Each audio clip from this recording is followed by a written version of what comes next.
Guys, kain na tayo. Simpleng ulam ko lang. Daing na bangus, tsaka tong ampalaya na nilaga. No? At the same time, meron tayong buro dito na tira natin nung mga nakarang araw. Yan. Kain na tayo. Kung paano ko to ihinanda, samahan nyo ako. Guys, magluluto ako ngayon ng daing. Nakabili ako sa palengke ng Hermosa.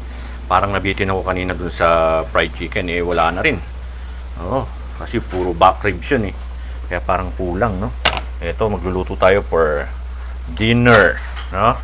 Naubos yung fried chicken, walang natira kaya wala akong kakainin. Samahan nyo ako magprito nito, tapos maglalaga ako ng ampalaya, tapos yung buro. Marami pang tirang buro. Kasi hindi ko rin maubos yun, may blood ka, no? So tara, samahan nyo ako, let's go! Nung mainit na yung kawali guys, yun nga, naglagay na tayo ng mantika, no? Very basic lang po ang pagpiprito mga guys, alam nyo yan. Pero, syempre, kailangan ng pasensya, no? Syempre, bago natin ilagay yung isdang daing, kailangan malaman natin talagang mainit yung kawali o yung mantika para hindi manikip, no? Ayan. So, eto na. Hinati ko yung bangus. Unang-una, hindi magkakasya sa aking kawali.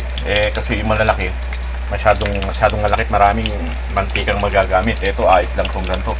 No? Tipid. No? Medyo tipid. Anyway, yung mantika na yan, sinasala ko rin naman. Na-reuse sa mga prituhan, gaya ng pritong galunggong o bangus din. Alam ko yung nasa nakalagay yung pamprito ng isda at pamprito ng baboy. Magkakahiwalay sila.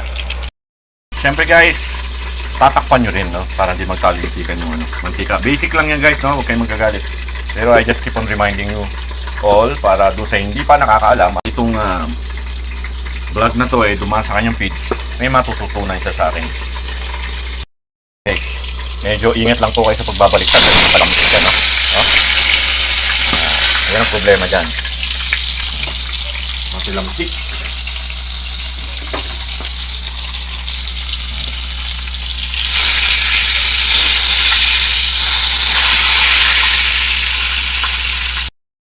Baliktad na natin.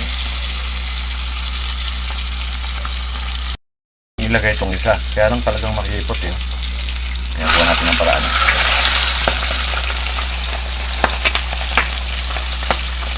Makalamsik guys. Hirap kung nagpiprito. Yan. Medyo malakas yung kaya kailangan ingat. Hanguin na natin yung isa. Ito na yan. Hindi ko kasi masarap yung toasted para sa akin.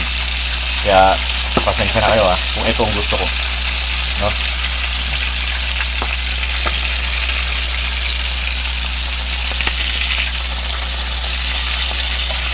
Turn back. Init. Siyempre guys, multitasking tayo, no? Bali, puputol-putulin na natin yung ampalaya, saka natin alisan ng laman. No?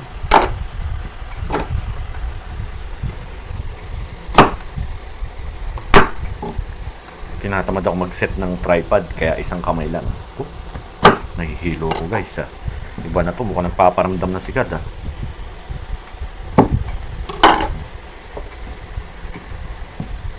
Init, kaya kailangan minom kayo ng tubig guys. Plenty of water. Tingnan nyo. Tapos syempre guys, given alisan natin ang laman. Then afterwards, ilalaga po.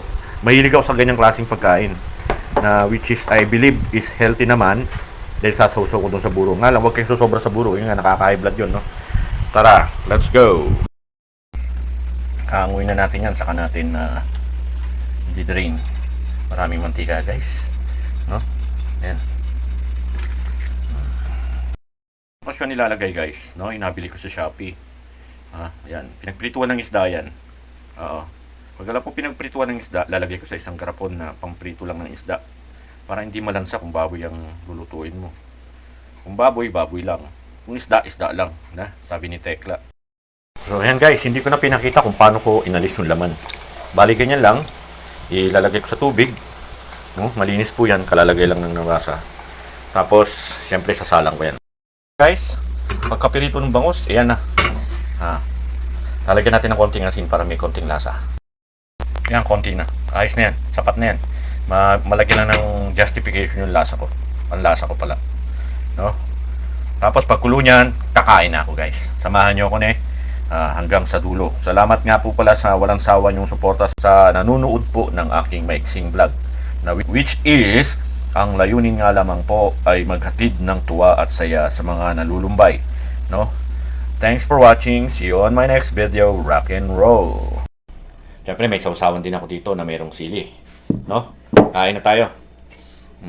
Unang subo ko para sa inyong lahat. Pero beforehand, siyempre, dasalan muna natin to para maging kaganapan. Maging kalakasan ng ating lupang katawan. Sabi nga, no? Simple lang naman po yun eh. So, in start like this. Heavenly Father, thank you very much for the blessing that I'm about to receive tonight. And sanctify and bless the food, Father God, in order to nourish my earthly body. No? Maraming po sa napaka at unlimited na guidance, Heavenly Father. In Jesus' name, I pray. Amen. So tara guys, kain na tayo. Maraming tumutunog-tunog na nagme-message. Siyempre, pag content creator ka, maraming kwan eh. Nagla-like ng mga ano mo. Sarap. Grabe talaga. Paano ka papayat nito guys?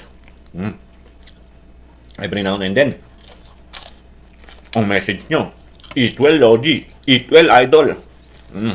Tapos, yung isang content creator, hindi mo naman sinisisi, magpo-post siyempre na napakasarap na pagkain. In the midst of editing the video, pag nananahimik ka na, gusto mo ulit kumain. Yan ang disadvantage ng ating napiling content kundi kumain, no? Kahit nung nasa abroad ako guys, wala talagang oras na minsang hindi ako kakain. Napakasarap eh. Because human body is designed to eat and sleep in 8 hours a day. Kaya wag nyo na akong sisisihin, no? Even si Eva at Adan nung araw natutulog at kumakain din po. Nga lang, kung di dahil kay Eva, hindi ako naglalaban ng tuwing Sabado. Thanks for watching. See you on my next video. Rock and roll. Sarap. Kain na.